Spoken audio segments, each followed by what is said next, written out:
Hai semuanya, masih bersama Mr. SK. Dalam dunia hewan, banyak hal yang tak disangka manusia bisa terjadi. Saat mereka masih hidup saja selalu menjadi bahan penelitian manusia. Bahkan saat mereka mati sekalipun, mereka bisa membuat fenomena yang aneh. Seperti hewan-hewan dalam video kali ini. Saat mereka telah mati, reaksi aneh akan dilakukan oleh tubuhnya. Penasaran seperti apa? Mari tonton terus video ini sampai habis.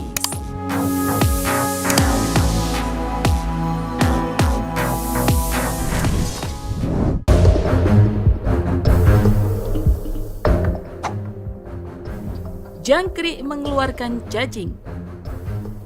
Dalam dunia hewan terdapat yang namanya simbiosis, yakni hubungan antar hewan dalam meraih keuntungan. Ada yang saling menguntungkan dan bahkan terdapat hal-hal yang saling merugikan bagi suatu pihak. Untuk membina simbiosis tersebut, biasanya beberapa hewan memiliki cara tersendiri untuk menguntungkan diri mereka, seperti cacing rambut pada jangkrik. Ya, cacing rambut adalah hewan parasit yang menjadikan jangkrik dan belalang sebagai inang utamanya. Dinamakan cacing rambut lantaran bentuknya yang tipis seperti rambut manusia. Larva cacing rambut hidup sebagai parasit di dalam tubuh hewan inangnya. Selama berada di dalam, larva hidup dari memakan organ-organ tubuh inangnya. Saat cacing rambut sudah tumbuh cukup besar, cacing ini akan menghipnotis inangnya supaya pergi ke arah air dan segera menceburkan diri. Karena apa? Karena hewan inang tadi tidak bisa berenang, maka ia akan segera mati dan akibatnya adalah tenggelam.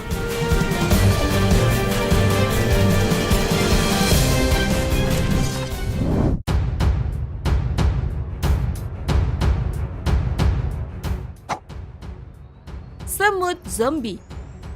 Zombie atau mayat hidup ternyata bukan hanya di film-film saja.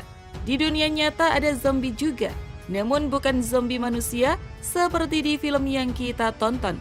Zombinya adalah serangga yang menjadi korban dari jamur parasit. Jamur ini membunuh serangga yang dihinggapinya dan perlahan membunuh serangga tersebut. Kemudian jamur ini bisa mengendalikan korbannya. Aneh sih memang ya. Nah, jamur parasit dari jenis Ophiocordyceps menggunakan semut untuk menyelesaikan siklus hidupnya dengan mengubahnya menjadi zombie. Awal mula semut terinfeksi saat dia memakan makanan yang sudah terinfeksi jamur ini. Kemudian setelah memakannya, jamur dengan cepat menginfeksi dan menyebar ke seluruh tubuhnya serta mengambil alih sistem sarafnya. Parasit ini memaksa semut untuk memanjat pohon di mana ia akan diam di bagian bawah daun atau ranting hingga mati. Parasit kemudian menumbuhkan jamur yang bertunas dari kepala korban untuk melepaskan spora sehingga serangga lain bisa terinfeksi.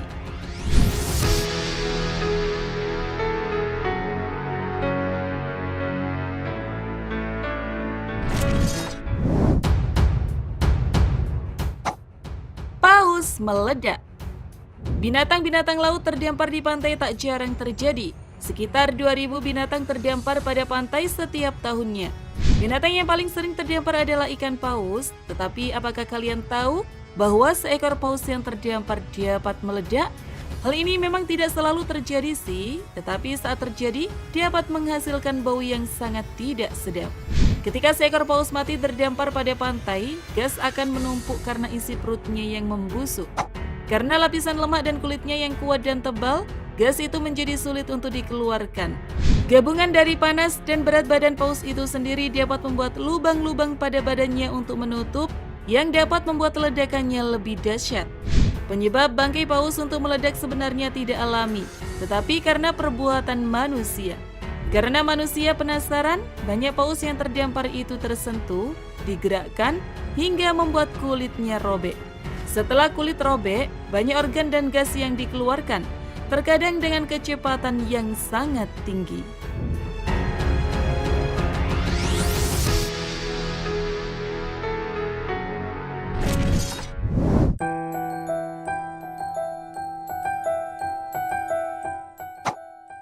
Unta meledak. Selain paus, unta yang telah mati juga bisa meledak. Kenapa ya unta kok bisa meledak? Jadi gini nih guys, kalian tahu kan jika unta tahan tidak minum berhari-hari di gurun pasir yang panas, Hal itu disebabkan karena unta menyimpan air di punuknya. Namun isi punuk unta sebenarnya adalah jaringan lemak yang digunakan sebagai sumber makanan saat makanan langka. Jika biasanya hewan mamalia lain menyebarkan lemak merata ke seluruh tubuh, maka unta menyimpan lemak di punuk. Hal ini dikarenakan habitat unta hidup di gurun di mana sumber makanan sulit untuk didapat. Nah, lemak di punuk unta ini bisa diubah menjadi air dengan bantuan oksigen hasil respirasi. 1 gram lemaknya bisa diubah menjadi 1 gram air. Saat unta mati, lemak itu masih tersimpan di punuknya yang akan berubah menjadi gas metana. Sementara itu, mikroorganisme dalam perutnya tetap aktif, perlahan terurai dan menjadi karbon dioksida, nitrogen, dan bahan-bahan yang mudah terbakar. Jika terpapar sinar matahari dalam waktu lama, bangkai unta akan makin kering dan mikroorganisme semakin berkembang biak. Hal ini membuat bangkai unta terus mengembang lebih besar.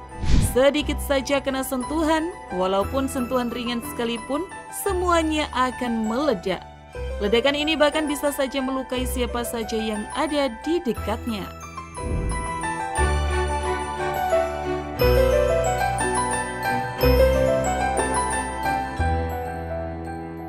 Bagaimana menurut kalian? Tulis pendapat kalian di kolom komentar. Terima kasih sudah menonton, jangan lupa share, dan sampai jumpa di video berikutnya.